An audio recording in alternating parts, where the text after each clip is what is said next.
Hi there, and welcome to your second class in our bite-sized yoga series. These are 15-minute classes that you can do in and of themselves, or you can stack them on each other to create a full hour-long practice throughout your day. For our second class, we'll get started in a happy squat at the back of our mat. If you have a yoga block, go ahead and grab that. And then join me on your feet at the back of your yoga mat, feet wide, heels in, toes out, so the hips are externally rotated.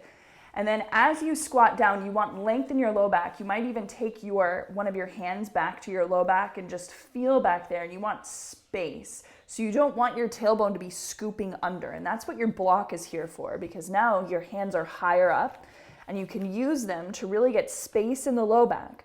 And at the same time now feel like when you do that, does everything on the front of your body spill out towards the floor? So we need to find a happy middle ground. Long low back, but everything on the front of the body is zipped up as if it were in plank pose or tabletop position. Now feel the shoulders on the back, get space for your neck, maybe move through your neck a little bit left and right. Anything that feels good. So getting deep into those hip creases here.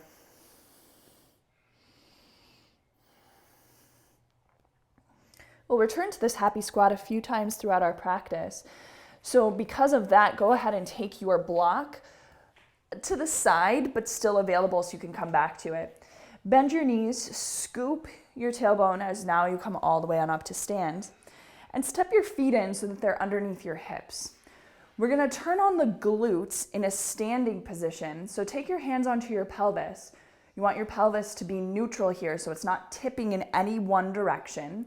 You can put your hands on your frontal hip bones to monitor that.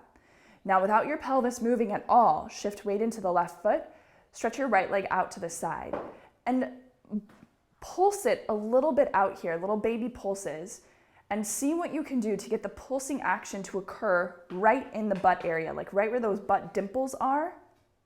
That should be doing the action. Go ahead and step that right foot forward, transfer the weight onto it. Keep the pelvis level as you now do the same thing on the left side. Stepping the left foot forward, right foot out to the side. A few little pulses here. Right foot forward, left foot pulsing out to the side. Ooh, I just got it. It can take a few repetitions to actually feel it in the right spot because your brain is going to do the easiest thing first. That's why we need to repeat. Let's do this one more time on each side as you keep moving forward. And on the other side, last time. All right, so hopefully you feel your big booty muscles on now. These should support you throughout your practice. Go ahead and reach your arms all the way up to the sky. Feel the butt now stretch top to bottom as you hinge forward over the tops of the thigh bones to your forward fold. Your knees can be bent. Okay, so ground the hands here. We're gonna move the knees back to tabletop position. You can always pad up the knees if you need a little extra cushion there. Tabletop position, shoulders over the wrists, hips over the knees. And take a moment here to really get yourself set so your arms and legs are good bases of support beneath you. Feel pulled in on the front of the body. And now lengthen your chest forward through your armpits. Take your face a little bit more forward, but not too much. It's like you're stretching your chest through the window of your armpits. And now press down through the pads of the fingers. Round up between the shoulder blades. Pull the navel up. Move like this through a few humble cat-cows. I say humble because it doesn't need to be a huge movement. And the best thing you can really do for yourself here is focus on moving the parts of your spine that tend to feel a little bit more stuck. And that's where the humility comes in, because you're gonna wanna move the easy parts, the parts that are used to moving. And those parts don't need so much practice. Okie dokie, from here, go ahead and take your elbows down underneath your shoulders, hands wide or clasped, that's up to you. Shoulders over the elbows as you step your feet back for forearm plank. So your shoulders are shifting forward, your heels are pushing back, neck nice and long on all sides. Glutes on, belly on, see if you can still breathe.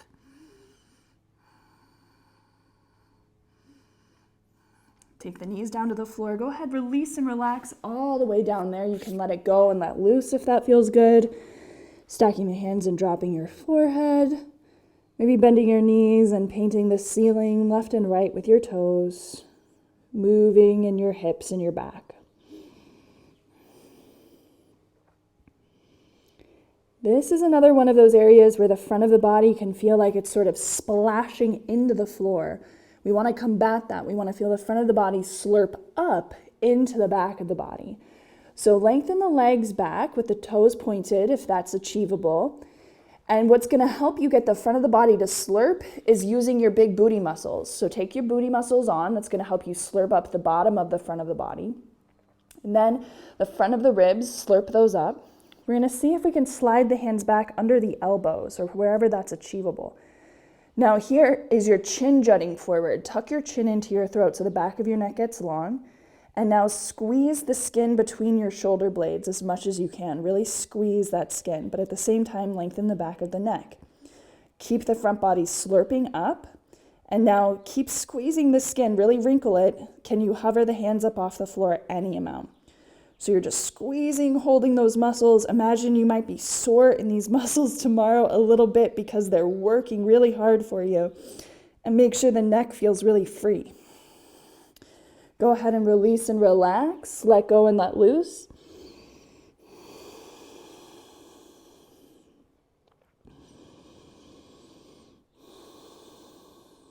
Okay, set your pose up again. Slide your hands back underneath your elbows.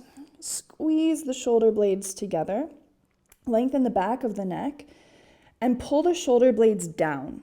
So now imagine like your hands are clawing back, like they're trying to push your yoga mat back. But take your shoulder blades down and the skin wrinkled and lift your chest maybe 2 inches away from the mat. Now when that happens, keep the front body slurping up into the back of the body. It's not splashing into the floor. Good, okay, ground your hands. See if you can stay organized as you press up to the knees. Walk the knees in, walk the hands back, tuck the toes, widen the feet, and lift back up to your happy squat. If you want your block, you're going to take your block here, hands up to the block, deep bend into the knees so that the hips go way back, the low back is nice and long. Feel your shoulders and your neck. If you need to move out, move and stretch the neck a little bit, you can do that. Ground down through the feet, move the block out to the side, scoop the tailbone, come all the way on up. Walk the feet in. One more time, we're gonna pulse out to the side, that right leg, transferring the weight onto the left foot. Trying to get that right into the glute. Not feeling it yet. That's okay. Take the right foot forward, transfer weight onto that. Try to get the left leg going. You're trying to keep the pelvis level and still between the legs. Step forward. There it goes, okay. I'm feeling it. Stepping the right foot forward, left foot. Okay, this last time, as the right foot comes out, we're gonna now swing it behind for a little curtsy squat and do this a couple of times. So we're just lubricating the hip joint here, out to the side, squat it back, and playing around with how our ankles and our hips and our knees move. One more time. Step the right foot down, transfer weight onto the right foot, left leg out to the side, get that pulsing action here first. So you feel supported with the glutes. Go ahead and step the left foot behind, bend both knees. Woo. Taking a few curtsy squats over here.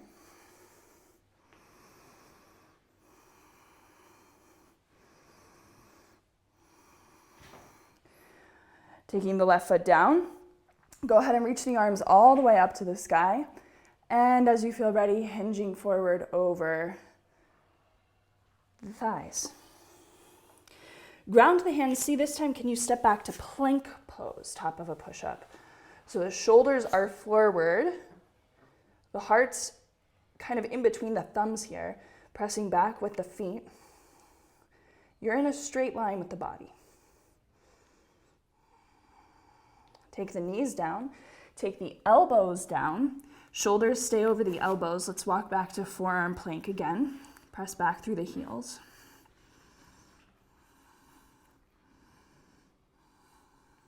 Take the knees down. Go ahead, release, relax. Good job. You made it all the way down. This is so good for us. Moving through the pelvis or anything at all that feels good. Soften your face and your jaw and your tongue. Let's set up for Locust Pose. Stretch the arms back behind you so the pinkies are facing the sky. Remember the principle of slurping the front body up into the back body. We're going to lift the legs up just like an inch or two off the floor at where the knee joint is. And you want to feel this where the hamstring attachment is. So the butt and the hamstrings really working to lift the legs.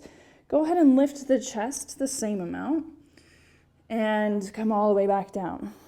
We'll do that a few times, lifting and lowering, which will help train those muscle systems to really activate when we want them to.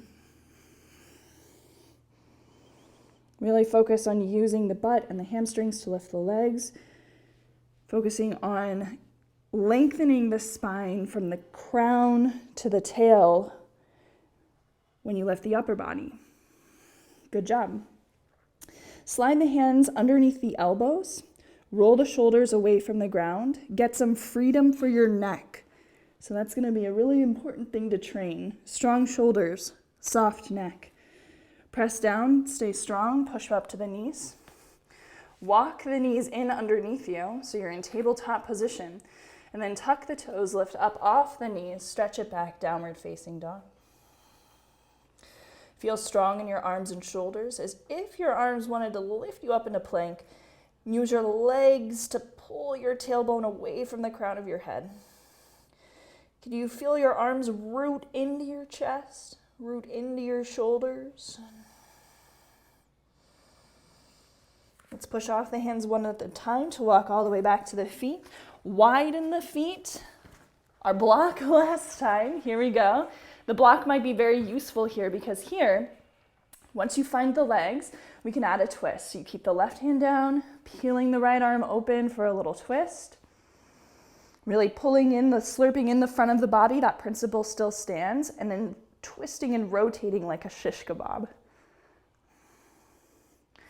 Taking the right hand down to the block. Other side.